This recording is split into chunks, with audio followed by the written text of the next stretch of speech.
আমাদের এত পড়াশোনা, এগুলোর ব্যাপারে নবী করিম সাল্লাল্লাহু আলাইহি ওয়াসাল্লামের সিরত থেকে আমাদের কী নেওয়ার আছে? মাদ্রাসায় হুজুররা পড়েন, সেখানে তো সবই নবীর সিরতে পড়ে, কোরআন পড়ে, হাদিস পড়ে, সিরত পড়ে, শরীয়তের মাসলা মাসাইল পড়ে, সব সরাসরি নবী করিম সাল্লাল্লাহু আলাইহি ওয়াসাল্লাম থেকে নেওয়া, ওগুলো পড়ছে।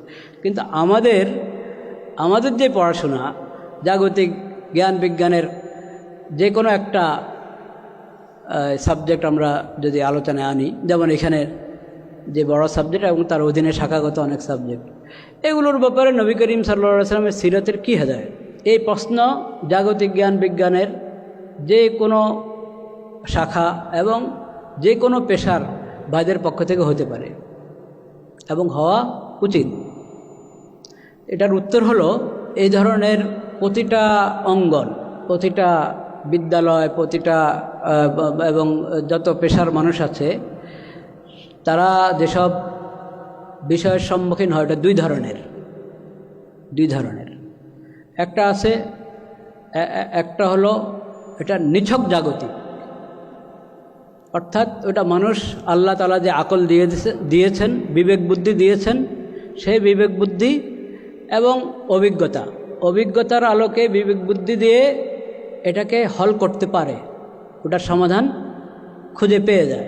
এই ধরনের যেসব বিষয়, এইসব বিষয়ের ব্যাপারে নবী করিম সাল্লাল্লাহু আলাইহি ওয়াসাল্লাম একটা বাক্য বলে দিয়ে গেছেন, একটা বাক্য মাত্র, আনতুম আলামু বি উমুরি দুনিয়া।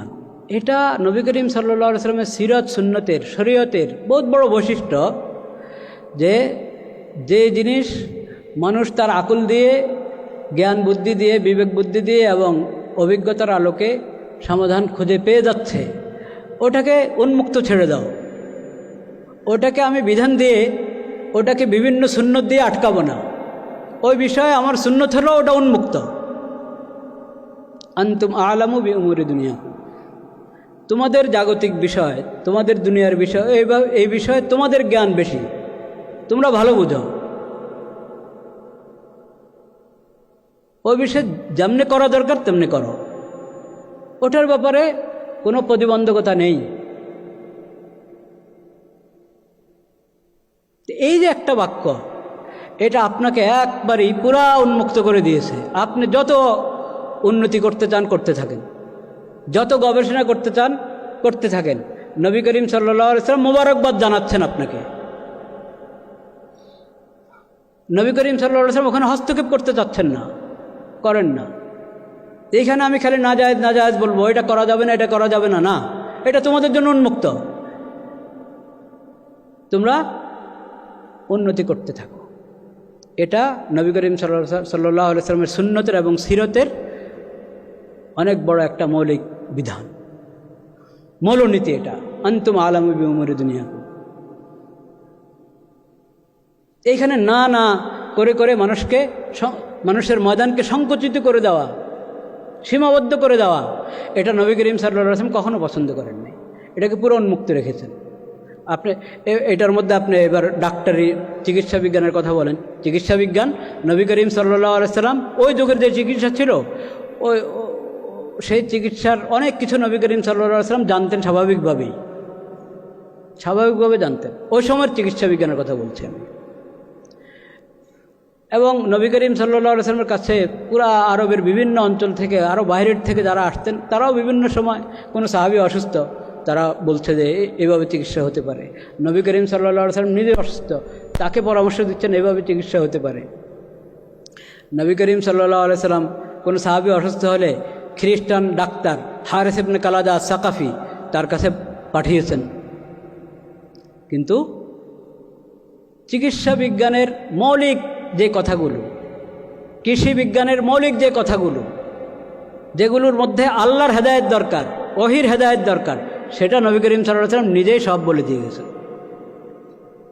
কারণ ওখানে ওহির নির্দেশনা দরকার আছে, ওটাকে ছাড়েন না নবী করিম সাল্লাল্লাহু আলাইহি ওয়াসাল্লাম, ওটা বলেছেন। অতিরিক্ত যেটা মানুষ নিজের আকল দিয়ে, অভিজ্ঞতা দিয়ে সমাধান করতে পারবে, ওটাকে এক কথা বলে দিয়েছেন, আনতুম আলামু বি উমুরি দুনিয়া। এবং সেটা ওখানে অন্যদের মতামতকে নবী করিম সাল্লাল্লাহু আলাইহি ওয়াসাল্লাম মূল্যায়ন করতেন সবসময়, নিজের মতের দিকে সবাইকে আসতো। এই জন্য চিকিৎসা বিজ্ঞান উনি বলেন নাই, উনি যেটা হয়তো বলবেন যে তুমি এটা গ্রহণ করতে পারো, এই চিকিৎসা গ্রহণ করতে পারো, ওটার মধ্যে সীমাবদ্ধ করে দেন নাই কখনো। এটা নবী করিম সাল্লাল্লাহু আলাইহি ওয়াসাল্লাম সিরতের অনেক বড় বৈশিষ্ট্য। আপনারা ভালো বোঝার কথা, মানে যে পয়েন্টটা হয়তো আমি এত সুন্দর করে এটাকে ফুটিয়ে তুলতে পারি নাই, কিন্তু মৌলিক কথাটা আমি আরজ করেছি। এটা সিরতের বড় একটা বৈশিষ্ট্য, যে যেটা উন্মুক্ত থাকা দরকার ওটাকে নবী করিম সাল্লাল্লাহু আলাইহি ওয়াসাল্লাম সীমাবদ্ধ করেন। আর যেখানে ওহির হেদায়েত দরকার, ওহির নির্দেশনা দরকার, সেখানে ঠিকই নবী করিম সাল্লাল্লাহু আলাইহি ওয়াসাল্লাম নির্দেশনা দিয়ে দিয়েছেন। এজন্য আপনি যে কোনো পেশার কথা বলেন, যে কোনো বিদ্যার কথা বলেন, সেখানেই খোঁজ করলে হাদিসের মধ্যে, সিরতের মধ্যে রাহবরি আমরা পেয়ে যাব ইনশাআল্লাহ। নবী করিম সাল্লাল্লাহু আলাইহি ওয়াসাল্লাম এজন্যই তার মিল্লতকে এবং আল্লাহর পক্ষ থেকে যে শরীয়ত পেয়েছেন এটাকে নবী করিম সাল্লাল্লাহু আলাইহি ওয়াসাল্লাম বলেছেন আস-সামহাতুস সাহলাতুল বাইযা, আস-সামহাতুস সাহলাতুল বাইযা, যেটা অনেক সহজ সরল, যেটাতে কোনো কাঠিন্য নেই। আর দিন ইউসর, সহজ, কঠিন কোনো কিছু নেই। এত কঠিন কিভাবে পালন করব, কিভাবে সুন্নতের অনুসরণ করব, এটা তো অনেক কঠিন। না, কঠিনের কোনো কিছু নেই।